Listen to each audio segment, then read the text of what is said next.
അസ്സലാമു അലൈക്കും വറഹ്മത്തുള്ളാഹി വബറകാതുഹു. ബിസ്മില്ലാഹിർ റഹ്മാനിർ റഹീം. അൽഹംദുലില്ലാഹി റബ്ബിൽ ആലമീൻ. അല്ലാഹുമ്മ സ്വല്ലി വസല്ലിം വബാരിക് അലാ ഹബീബിക വറസൂലിക സയ്യിദനാ മുഹമ്മദിൻ വആലിഹി വസഹ്ബിഹി അജ്മഈൻ. റബ്ബി ഇശ്റഹ് ലി സദ്രി വയസ്സിർ ലി അംരി വഹ്ലുൽ ഉഖ്ദതം മിൻ ലിസാനി യഫ്ഖഹു ഖൗലി. അമ്മാ ബഅദ്. മുഅ്മിനീങ്ങളെ, മുഹമ്മദ് നബി സല്ലല്ലാഹു അലൈഹി വസല്ലം തങ്ങൾക്ക് ഇറക്കപ്പെട്ട പരിശുദ്ധ ഖുർആൻ ദഅവത്തിന്റെ ഏറ്റവും അസ്ലിയായ ആയത്തായി പറഞ്ഞിട്ടുള്ളത് സൂറത്തുൻ നഹ്ൽ 16-ാം അധ്യായം സൂറത്തുൻ നഹ്ലിലെ 125-ാമത്തെ വചനമാണ്. ഉദൂ ഇലാ സബീലി റബ്ബിക ബിൽ ഹിക്മതി വൽ മൗഇദത്തിൽ ഹസന വജാദിൽഹും ബില്ലത്തി ഹിയ അഹ്സൻ. നമ്മൾ സാധാരണ ദഅവത്തിനെ കുറിച്ച് എപ്പോൾ സംസാരിക്കുമ്പോഴും ഈ ആയത്തിനെ കുറിച്ച് സംസാരിക്കാറുണ്ട്. അതിൽ വൽ മൗഇദത്തുൽ ഹസന എന്ന് പറയുന്ന ഭാഗത്തെ കുറിച്ചാണ് ഈ ക്ലാസ്സിൽ പറയാൻ ഉദ്ദേശിക്കുന്നത്. നല്ല ഉപദേശം, മൗഇദത്ത് ഉപദേശം, ഹസനത്ത് നല്ലത്. മൗഇദത്തുൻ ഹസന എന്നതിന് പ്രമുഖമായ തഫ്സീറുകളൊക്കെ വൽ മൗഇദത്തുൽ ഹസന ഐ ബിമാ ഫീഹി മിന സവാജിരി വറവാദിഇ ലിന്നാസ്, ജനങ്ങൾക്ക് വിധിവിലക്കുകൾ പറഞ്ഞു കൊടുക്കുക. വതദ്കിരിഹിം ബി അയ്യാമില്ല, അള്ളാഹുവിൻ്റെ ശിക്ഷാദിനങ്ങളെക്കുറിച്ചും രക്ഷാദിനങ്ങളെക്കുറിച്ചൊക്കെ പറഞ്ഞു കൊടുക്കുക. യഹ്ദുറു ബഅസഹു, ആ ദിവസത്തിന്റെ ബുദ്ധിമുട്ടിൽ നിന്ന് അവർ സംരക്ഷിതരാവാൻ വേണ്ടി, അവർ കാവൽ ഉള്ളവരാവാൻ വേണ്ടി, അവർ സൂക്ഷ്മതയുള്ളവരായി തീരാൻ വേണ്ടി. ഇതാണ് മൗഇദത്തുൽ ഹസന എന്ന് പറയുന്നത്. വിധിവിലക്കുകൾ, ശിക്ഷാ സംബന്ധമായ കാര്യങ്ങൾ, അതൊക്കെ ആളുകൾക്ക് പറഞ്ഞു കൊടുക്കുന്നത്.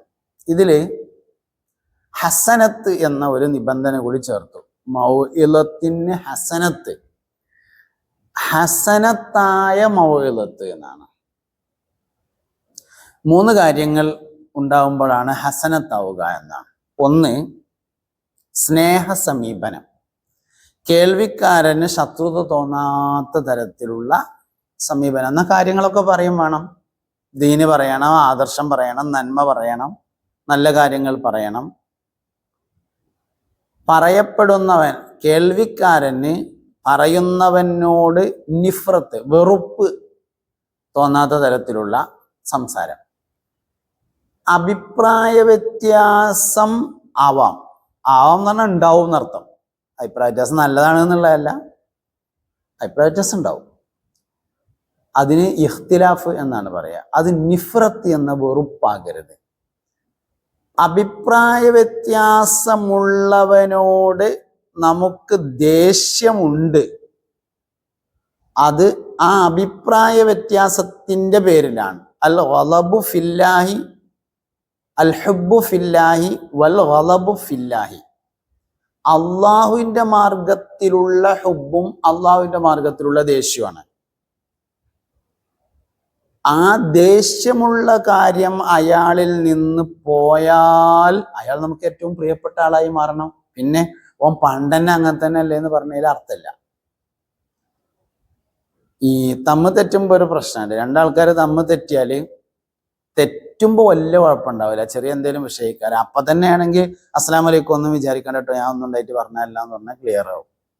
ഒരു 24 മണിക്കൂർ വരെ ഒക്കെ അതിന്റെ സമയം ഉണ്ടാവുന്നതാണ്. മാക്സിമം പോയാൽ 3 ദിവസമാണ്.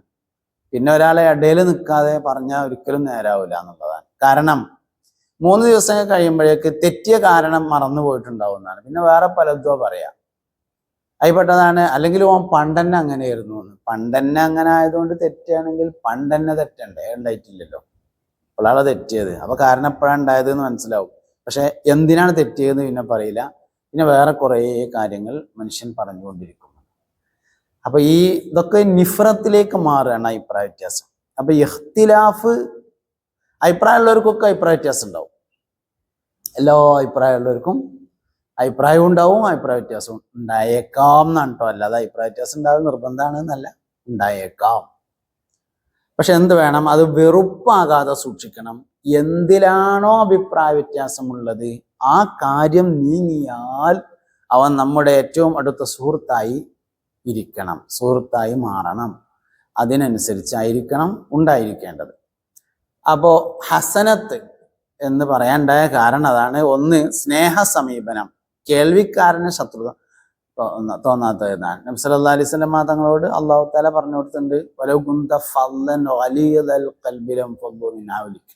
നബിയെ, നിങ്ങൾ കഠിന ഹൃദയനായിരുന്നുവെങ്കിൽ അവർ നിങ്ങളുടെ ചുറ്റുഭാഗത്ത് നിന്ന് ഒഴിഞ്ഞു പോകുമായിരുന്നു. അപ്പോൾ അതിൽ രണ്ട് കാര്യങ്ങളുണ്ട്. ഒന്ന്, കഠിന ഹൃദയനാവാൻ പാടില്ലാത്തതാണ്. രണ്ട്, ആളുകൾ ചുറ്റുഭാഗത്ത് നിന്ന് ഒഴിഞ്ഞു പോകാനും പാടില്ലാത്തതാകുന്നു. അപ്പോൾ ആളുകൾ ചുറ്റുഭാഗത്ത് നിന്ന് ഒഴിഞ്ഞു പോകാതിരിക്കണം. അതിനായി കഠിന ഹൃദയൻ ആവാതിരിക്കണം. ഹൃദയത്തിന് കാഠിന്യം ഉണ്ടെങ്കിൽ പെരുമാറ്റത്തിൽ ആ കാഠിന്യം ഉണ്ടായിരിക്കും. കാല് ചിലപ്പം കേടുവന്നിട്ടുണ്ടാവും, എന്നാലും വർത്താനത്തിലൊരു കുറവുണ്ടാവില്ല. ഞാൻ ഇവിടുന്നാണ് നീച്ച എൻ്റെ ഊര ഞാൻ ചവിട്ടി മുറിക്കും എന്നൊക്കെ പറയും. ആൾക്ക് കാലന്നെ വേറെ കാര്യം, എന്നാലും പറച്ചിലൊരു കുറവുണ്ടാവില്ല. അങ്ങനെ അതന്നെ. അപ്പൊ അതുകൊണ്ട് വെറുപ്പുളവാക്കുന്നതല്ലാത്ത സംസാരമായിരിക്കുക, സ്നേഹ സമീപനം. രണ്ടാമത്തേത്, കുറ്റപ്പെടുത്തൽ അല്ലാതെ പരിഹാരങ്ങളായിരിക്കണം. കുറ്റപ്പെടുത്തൽ, പരിഹാസം ദാവത്തല്ല എന്നാണ്. ട്രോള് എന്നൊക്കെ പറയില്ലേ നമ്മൾ, ട്രോള് ദാവത്തല്ലല്ലോ ശരിക്കും. പിന്നെ നബി സല്ലല്ലാഹു അലൈഹി വസല്ലം തങ്ങൾ ദാവത്ത് നടത്തുന്ന കാലഘട്ടത്തിലെ ഏറ്റവും വലിയ ശത്രുത ഉണ്ടായിരുന്ന ആൾ അബൂജഹൽ ലഅനത്തുല്ലാഹി അലൈഹിയാണ്. പക്ഷെ അബൂജഹലിനെ നബി തങ്ങൾ കളിയാക്കിയതായിട്ട് തിരിച്ചുണ്ടാവും. എന്നിട്ട് പോലും മുത്തുനബി സല്ലല്ലാഹു അലൈഹി വസല്ലം തങ്ങൾ അങ്ങോട്ട് തിരിച്ച് പരിഹസിച്ചിട്ടില്ല. കാരണം പരിഹാസം ദാവത്തല്ല. അപ്പൊ അതുകൊണ്ട് പരിഹസിക്കാതെയുള്ള സമീപനം ഉണ്ടായിരിക്കണം. അതാണ് കുറ്റപ്പെടുത്തുക.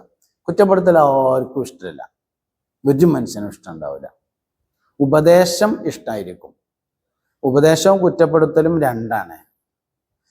ചോദിക്കലും ചോദ്യം ചെയ്യലും രണ്ടാണല്ലോ. ചോദ്യം ചെയ്യൽ എല്ലാവർക്കും പേടിയാണ്.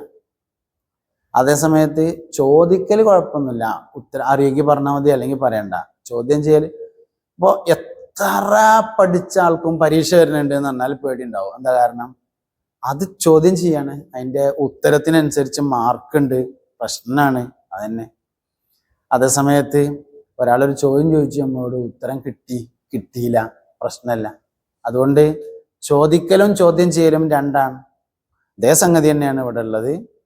കുറ്റപ്പെടുത്തലും ഉപദേശവും രണ്ടാണ്. ഒരു ഉപദേശം കുറ്റപ്പെടുത്തൽ ആകാതിരിക്കാൻ പറയുന്ന ഒരു മാർഗം എന്താ വെച്ചാൽ, ഉപദേശത്തിന് മുമ്പ് ഒരു കോംപ്ലിമെന്റ് കൊടുക്കുക എന്നുള്ളതാണ്. കോംപ്ലിമെന്റ് കൊടുക്കുക എന്ന് പറഞ്ഞാൽ രണ്ട് ഗുണങ്ങൾ പറഞ്ഞതിന് ശേഷം,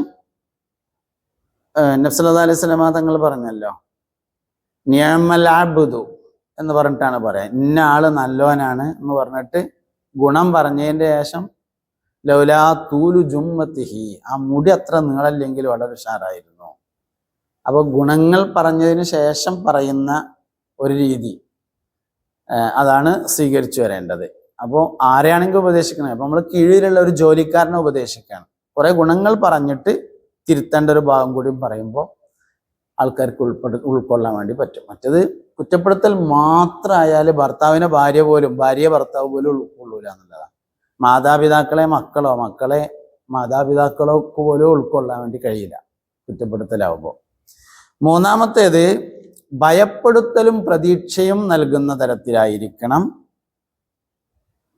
അതിനാണ് മൗഇദത്തുൻ ഹസന എന്ന് പറയുന്നത്. അപ്പോൾ നമ്മൾ നബി സല്ലല്ലാഹു അലൈഹി വസല്ലം തങ്ങളുടെ പ്രവർത്തനങ്ങൾ പറഞ്ഞു കൊടുത്ത് സ്വർഗത്തെക്കുറിച്ച് സന്തോഷം അറിയിക്കാനും നരകത്തെക്കുറിച്ച് ഭയപ്പെടുത്താനും വേണ്ടി നിയോഗിതനായി എന്ന് പറയാറുണ്ട്. അതിങ്ങനെ ബാലൻസ് ചെയ്ത് നിൽക്കുക വേണ്ടത്. പ്രതീക്ഷകൾ മാത്രം ആവാൻ പറ്റൂല, എന്നാലോ ഭയപ്പെടുത്തൽ മാത്രവും ആവാൻ പറ്റൂല. രണ്ടിൻ്റെയും ഇടയിൽ ഇങ്ങനെ ബാലൻസ് ചെയ്തിട്ട് പോകലാണ് യഥാർത്ഥത്തിൽ വേണ്ടത്. അപ്പൊ മൗഇദത്തുൻ ഹസന എന്ന് പറയുന്നതിൽ പ്രധാനമായും ഹസനത്ത് എന്നത് 3 കാര്യങ്ങളാണ്. ഹസൻ എന്ന് പറഞ്ഞാൽ ഭംഗിയുള്ളവ എന്നർത്ഥമുണ്ട്. ഹസനത്ത് എന്ന് പറഞ്ഞതിന് ഭംഗിയുള്ളവൾ എന്നർത്ഥമുണ്ട്. അപ്പൊ നല്ല ഭംഗിയുള്ള ഉപദേശം, മനോഹരമായ ഉപദേശം, അത് നമുക്ക് സംസാരത്തിൽ തന്നെ ഉണ്ടാക്കാൻ വേണ്ടി പറ്റുന്നതാണ്. മനോഹരമായ ഒരു സായാഹ്നത്തിൽ എന്നൊക്കെ പറയുമ്പോൾ കവികള്, കഥ എഴുതുന്നവരൊക്കെ പറയലുണ്ടല്ലോ, നിലാവ് പെയ്യുന്ന രാത്രിയിൽ എന്നൊക്കെ പറഞ്ഞിട്ട് ഇങ്ങനെ വർത്തമാനത്തിൽ തന്നെ മനോഹരാക്കാൻ വേണ്ടി പറ്റും. അതാണ് മൗഇദത്തുൻ ഹസന. മൗഇദത്തുൻ ഹസനയുടെ ചില ഉദാഹരണങ്ങൾ, ഹദീസുകളൊക്കെ മൗഇദത്തുൻ ഹസന ആയിരിക്കും. എല്ലാ ഹദീസുകളും നമ്മൾ ആപ്തവാക്യങ്ങൾ എന്ന് പറയും. മഹാന്മാരായ ചില ഉദാഹരണങ്ങൾ പരിശോധിച്ച് നോക്കാം. ഞാനിങ്ങനെ ഒരു 10 ഉദാഹരണങ്ങൾ മൗഇദത്തുൻ ഹസനക്ക് ഇങ്ങനെ എഴുതിയിട്ടുണ്ട്. അസ്സബ്റു മിഫ്താഹുൽ ഫറഹ്, ക്ഷമ സന്തോഷത്തിന്റെ താക്കോലാണ്. ചിലരോ ക്ഷമിക്കും നീ ധരിക്കും മൂടന, വില്ലിന്റെ പുറകോട്ടുള്ള മാറ്റം എന്തിനാ? താഴ്വസ്ഥ പറഞ്ഞാണ്. ചില ആളുകൾ ക്ഷമിക്കുമ്പോൾ നമ്മൾ വിചാരിക്കും ആളൊരു മൂടനാണ്, പൊട്ടനാണ് എന്ന്. പക്ഷെ അങ്ങനല്ല. ക്ഷമ യോഗ്യന്മാർക്കാണ് കഴിയുന്നത് എന്നുള്ളതാണ്. അപ്പൊ അതുകൊണ്ട് അസ്സബ്റു മിഫ്താഹുൽ ഫറഹ്, ഇന്നത്തെ ക്ഷമ നാളത്തെ സന്തോഷമാണ്. എത്രത്തോളം ക്ഷമിക്കാൻ പറ്റുമോ അത്രത്തോളം നാളെ സന്തോഷിക്കാൻ പറ്റും. പറഞ്ഞ വാക്ക് തിരിച്ചെടുക്കാൻ അല്ലാതെ ദുന്യാവിലൊരു വഴിയില്ല. പറഞ്ഞിട്ടില്ലെങ്കിൽ ആവശ്യമാകുമ്പോൾ പറയാനുള്ള സംവിധാനങ്ങൾ ഇഷ്ടം പോലെ ഉണ്ട് എന്നുള്ളതാണ്. രണ്ടാമത്തെ ഒരു കാര്യം, റഅ്സുൽ ഹിക്മത്തി മഖാഫത്തുല്ലാഹ്, ഹിക്മത്തിന്റെ തലയിഞ്ചൻ, ഹെഡ് ഓഫീസ് അള്ളാഹുവിൻ്റെ ഭക്തിയാണ്, മഖാഫത്തുള്ളയാണ്. കമ്മ്യൂണിക്കേഷൻ